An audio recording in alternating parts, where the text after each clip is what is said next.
नमस्कार, आप देख रहे हैं डॉक्टर साहब आपके साथ मैं हूं मुस्कान। दर्शकों, हम अक्सर ऐसा सुनते हैं कि जो आईवीएफ है वो करवाने से जो एक से ज़्यादा दो बच्चे होने के चांसेस भी काफ़ी ज़्यादा बढ़ जाते हैं और ये कहीं न कहीं खतरनाक भी हो सकता है। और इससे भी खास बातचीत करने के लिए आज हमारे साथ मौजूद है डॉक्टर हिमांशु राय।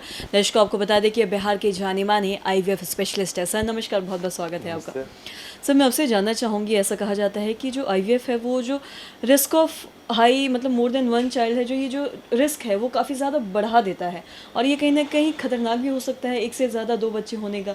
मैं आपसे जानना चाहूँगी इस बारे में आप क्या कुछ बताना चाहेंगे? हाँ, आईवीएफ में जो रिस्क रहता है ये सही बात है कि ज़्यादा मल्टीपल प्रेगनेंसीज जो होते हैं एक बार में ठहर जाना जिसको ट्विन कहते हैं, या इवन तीन तीन प्रेगनेंसी ठहर जाना जिसको कि ट्रिपलेट प्रेगनेंसी कहते हैं, ये आम जो रिप्रोडक्शन हम लोग नॉर्मल लाइफ में देखते हैं उसकी तुलना में 10 गुना से 20 गुना ज़्यादा चांसेस रहता है। और ये इसलिए होता है क्योंकि आईवीएफ में एम रहता है पहला कि प्रेगनेंसी जिसको नहीं है तो वो किसी भी हालत में प्रेग्नेंट होना चाहता है। तो हम लोग जब आईवीएफ करते हैं उसमें एग्स को औरत के निकालते हैं और मल्टीपल एग्स रहते हैं, स्टिमुलेट किया जाता है ओवरी को, और जो एग्स को निकाला जाता है उसमें से 20 से 30% एग्स जो होते हैं वे फाइनली भ्रूण की अवस्था में पहुंचते हैं जिसको हम लोग ब्लास्टोसिस बोलते हैं 5वें दिन तक। तो 10 में से 30% लगभग जो है केवल एम्ब्रियोस फॉर्म होते हैं।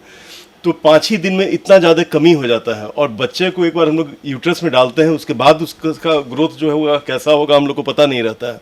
तो इसीलिए ये देखा गया है कि अगर हम लोग केवल एक एम्ब्रियो ट्रांसफ़र करते हैं तो प्रेगनेंसी का चांसेस उतना ज़्यादा नहीं रहता है जितना कि 2 डालने में या 3 डालने में। हालांकि आजकल 3 डालने का तो बिल्कुल ही दौर लगभग ख़त्म सा ही हो गया है।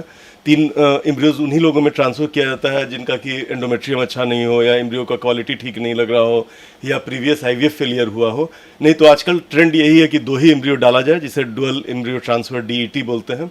और इससे क्या होता है कि लगभग 100 में से जितने लोगों को प्रेगनेंसी होगी उसमें से 20 से 30% लोगों को मल्टीपल प्रेगनेंसी होता है, इस चक्कर में कि प्रेगनेंसी का चांसेस बढ़े। अगर एक एम्ब्रियो हम लोग डालेंगे तो 20-30% चांस रहेगा, 2 एम्ब्रियो डालेंगे तो वही चांस बढ़ के 30-40% हो जाता है उसी कॉस्ट में।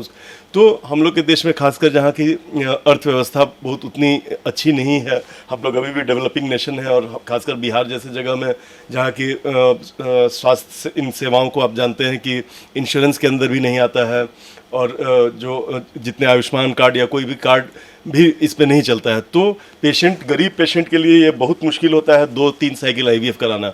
उन्हें मन रहता है कि एक ही साइकिल में प्रेगनेंसी जो है वो हो जाए, और बहुत लोग तो डिमांड लेके आते हैं कि हमको ऐसा कीजिए कि फर्स्ट ही साइकिल में हो जाए और 2-2 बच्चे हो जाए ताकि फैमिली कंप्लीट टाइप से हो जाए। तो इस लिए भी 2 एम्ब्रियोज ट्रांसफ़र करने का चलन है। तो 2 एम्ब्रियोज अगर ट्रांसफ़र किया जाए तो उसमें से 50% पेशेंट तो ऐसे होते हैं जिसमें एक भी एम्ब्रियो नहीं इम्प्लांट होता है, मैंने प्रेगनेंसी ही नहीं होती है, और जो बाकी बचे हुए 50 हैं उसमें से लगभग 20 लोगों को या 10 लोगों को 2-2 रह जाते हैं, और बाकी लोग को 2 एम्ब्रियो डालने पे भी सिंगल प्रेगनेंसी भी रहती है।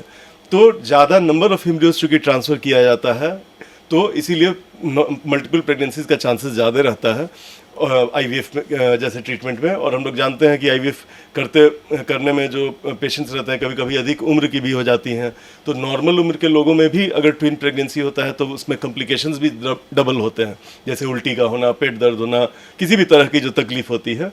तो अगर ज़्यादा एज के लोग रहे 40 ईयर्स 45 ईयर्स, जो कि अलग अलग असिस्टेड रिप्रोडक्टिव टेक्निक्स जो होते हैं, एग डोनेशन वगैरह कराते हैं, तो इन लोगों में अगर 2 एम्ब्रियो डाला जाए तो इसमें उन लोगों में और भी ज़्यादा रिस्क इस चीज़ का कि प्रेगनेंसी इंड्यूस्ड हाइपरटेंशन, जो बीपी बढ़ जाता है प्रेगनेंसी में, जो कि काफ़ी खतरनाक हो सकता है। गेस्टेशनल डायबिटीज़, मतलब कि ड्यूरिंग प्रेगनेंसी शुगर का कंट्रोल में नहीं रहना और बाहर से फिर इंसुलिन वगैरह इंजेक्शन लेना, ये सब का जो चांसेस रहता है। और उससे भी सबसे बड़ा जो प्रॉब्लम रहता है वो होता है प्री टर्म लेबर का, मैंने टाइम के पहले ही, चूँकि ह्यूमन जो यूट्रस बना हुआ है वो सिंगल बच्चे के लिए ही नॉर्मली बना हुआ है, तो अगर 2 बच्चे रहते हैं तो नॉर्मली 1 महीना, टाइम के 9 महीने से 1 महीना पहले ही डिलीवरी हो जाते हैं। अगर ट्रिपलेट होते हैं तो 2-3 महीना पहले डिलीवरी हो जाते हैं। तो इन सब बच्चों को फिर आईसीयू केयर की ज़रूरत पड़ती है, और उसमें इलाज का खर्च और बढ़ जाता है। छोटे बच्चों को जितने कम वीक्स के रहते हैं, जितने कम महीनों के रहते हैं, उतना ही ज़्यादा उसमें खर्च फिर आता है बच्चे को पीडियाट्रिक या न्यूनेटल केयर देने में। तो ये सब ऐसे प्रॉब्लम्स है जिसके चलते ट्विन प्रेगनेंसी भले एक बार अगर सक्सेसफुल हो जाए तो उस कपल के लिए अच्छा है जिसके पास पैसे नहीं हैं, बट जानबूझ के ऐसा नहीं रहता है कि इंटेंशन हम लोग का रहता है कि ट्विन प्रेगनेंसी हो।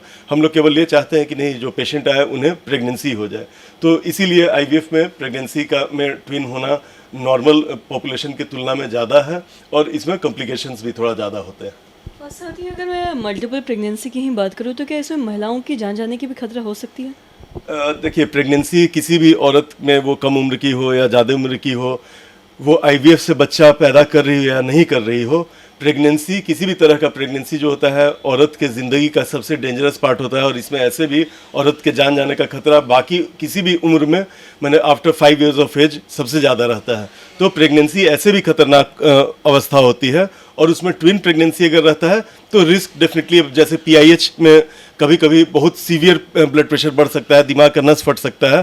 तो अगर उम्र दराज महिला हो, 40 साल या उससे ज़्यादा की महिला अगर प्रेग्नेंट होती है और उसमें ट्विन हो जाता है तो उसमें थोड़ा सा रिस्क, मैंने जान जाने का, चूँकि आजकल तो मेडिकल जो ट्रीटमेंट्स होता है और हम लोग इतना फॉलोअप इतना क्लोजली करते हैं कि वैसी नौबत नहीं ही आती है, बट तभी भी रिस्क जरूर थोड़ा सा बढ़ जाता है। सर, बहुत बहुत शुक्रिया तमाम जानकारी देने के लिए। तो आशा करते हैं दर्शकों कि आप भी ये समझ पाए होंगे कि मल्टीपल प्रेगनेंसी से क्या कुछ खतरा हो सकता है और आईवीएफ से कैसे मल्टीपल प्रेगनेंसी हो जाता है। और तो आशा करते हैं दर्शकों की ये जो तमाम जानकारी है आपके लिए लाभदायक रही हो। तो आज के इस वीडियो में इतना ही। अगर आपने अब तक हमारे चैनल को सब्सक्राइब नहीं किया तो तुरंत कर लिए, साथ ही हमारे फेसबुक पेज को लाइक करें। वीडियो देखने के लिए आपका धन्यवाद।